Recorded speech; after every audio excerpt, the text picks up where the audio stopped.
23 years ago, on our high school graduation day, the late Father Raul Bunoan S.J., our school president then, said, "Never forget to go back to Naga.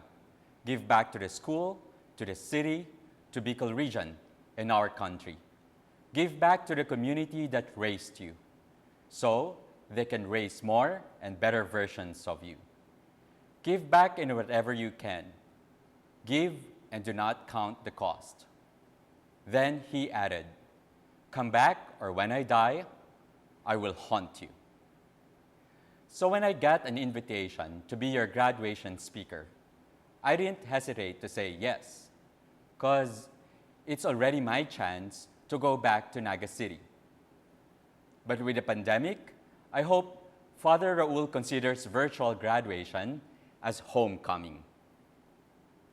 Father President Roberto Ezequiel Rivera, S.J., Father Principal Stephen Abuan, S.J., Dr. Lydia Goingo, Sir Uning Bermudo, school administrators, faculty and staff, parents, good afternoon.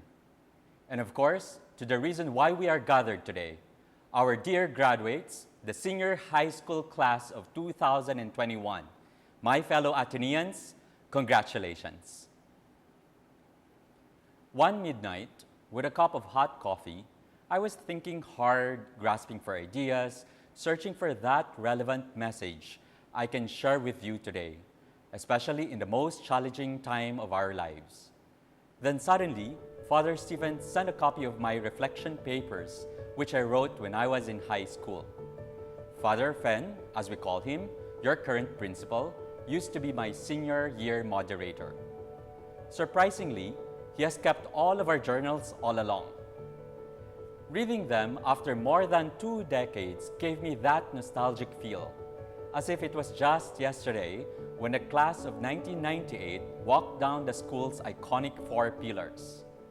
I was amazed for 2 reasons. One, that the younger me seemed to be more reflective than I am today. And 2, that I wrote it using a typewriter.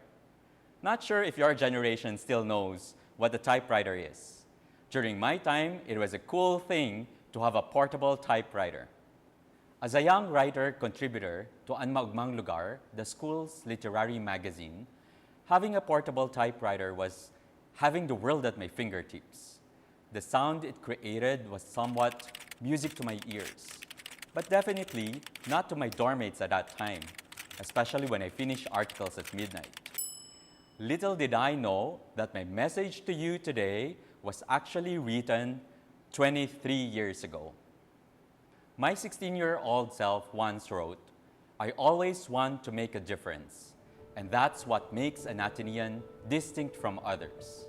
An Atenean is someone who takes the risks, someone who dreams and who devotes all his works and deeds for the greater glory and honor of God and his countrymen. An Atenean is someone who keeps the flag flying high in victory or defeat. My journey has brought me to a lot of places I have never imagined when I was a teenager. But my dream and determination took me to a lot of adventures that brought lessons which made me who I am today. In all these journeys, I always bring a small Philippine flag. In the mountains of Peru, Vietnam, Mongolia, Kazakhstan, Bolivia, China, Laos, Thailand, and elsewhere. One day, during a pilgrimage in Lhasa, Tibet, on my way to Mount Everest, the military confiscated my flag. I had tried pleading and negotiating with the military to give me back my flag, but I eventually handed it when an elder Tibetan Sherpa mentioned that even he was not allowed to carry his own flag in his own land. I may have literally lost my flag that day, but not my love for my country. I hope that wherever my flag is today, it is waving proudly as a representation of Filipinos everywhere. Just like how the Ateneans keep our flag flying high in victory or defeat. 2 months ago, I made a survey among your class. Instead of making it quantitative, which would be easier to collate, I decided to post open-ended questions.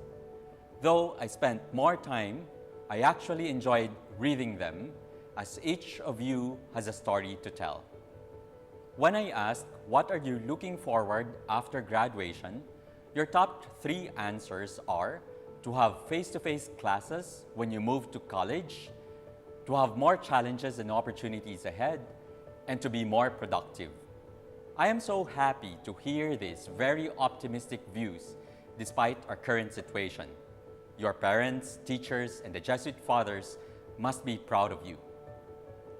However, out of the 700 graduates here today, there's one who I believe made a difference.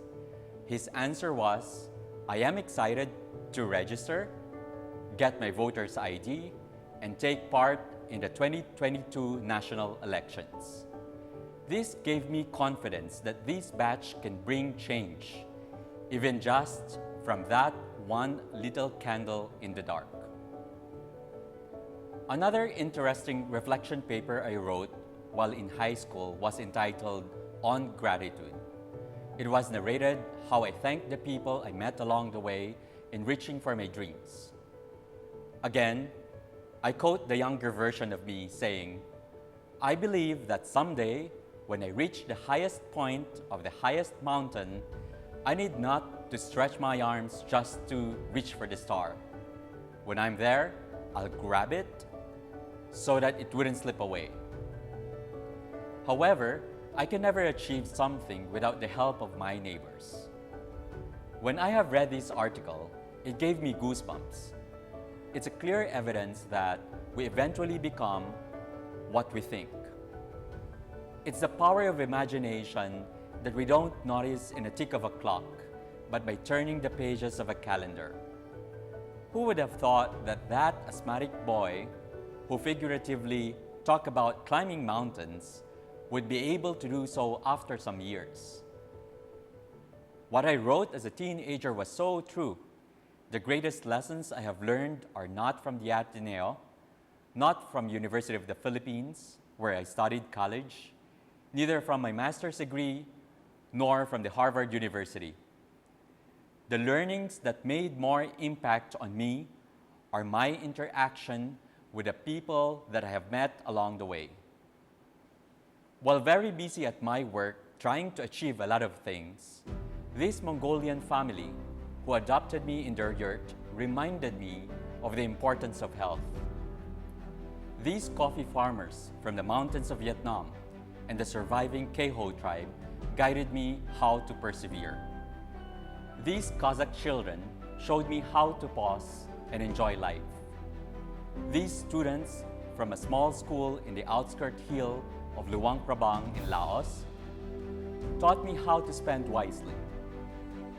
These Uyghurs in Xinjiang, China, and these young girls from Peru exemplified what we should care about. My classmates and office mates who planted trees with me in Mount Makiling on my 36th birthday showed me how to live a life. This monk who shared with me the old Tibetan proverb, 未不去上的地方是故乡. The place you cannot go back is called home. All these journeys started from this photo back in my high school days when I volunteered as a student teacher from the Tulong Dunong program. We do not need to go far to appreciate the people around us. Even in the virtual world, I encourage you to share messages of gratitude to your parents, teachers, staff, classmates, neighbors, and everyone who have helped you to be in where you are today.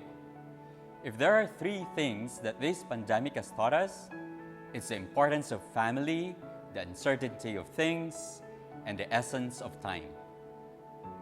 In the survey I conducted among your class, I also asked the question, what is your greatest contribution during your senior high school that you are proud of?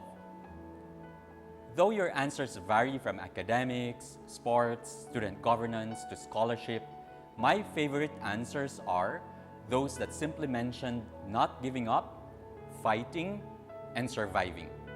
Also, what stood up as something different is that a number of you shared about the startup businesses you have done during the pandemic to help the fishermen and to raise funds for those affected by typhoons in the region. More than your academic laurels, these successes are what we celebrate today. These are the stories that exposed you to real communities, connections, and lessons. Up to this day, I feel lucky to have classmates from high school who I can call any time of the day, unpretentious set of friends who I can seek advice from. During the height of the pandemic, we also got hooked into Zoom. Like you, we have many worries too. We also look forward to more human interactions. And definitely, we also feel the fatigue. When I ask them what is their message to your class, it's same as what the Korean drama series says. It's okay not to be okay. Soon, many of you will be stepping into colleges and universities, while some choose to work or start their own businesses. If you would ask for my just one advice, it is the importance of reflection or meditation, which by now I'm sure you have learned from the Ateneo, where I also first learned it. It is through taking a pause that I am constantly reminded of these 5 paradoxes in life. Be on the go, but learn when to say no. To move forward, be rooted in your past. If your dream scares you, pursue it. Seek for questions, not answers. Challenge your limit, not limit your challenges. By living these 5 paradoxes, I am sure you will all make a difference. Especially that the pandemic allows us to be a little more different. With this, it's my turn to say that one day, when you are successful, go back to Naga, or I will haunt you. I wish you all the best. Congratulations to the graduates, parents, and teachers of the Ateneo de Naga University Senior High School Class of 2021. Diyos marhay na aldaw sa Indogabos. Magis.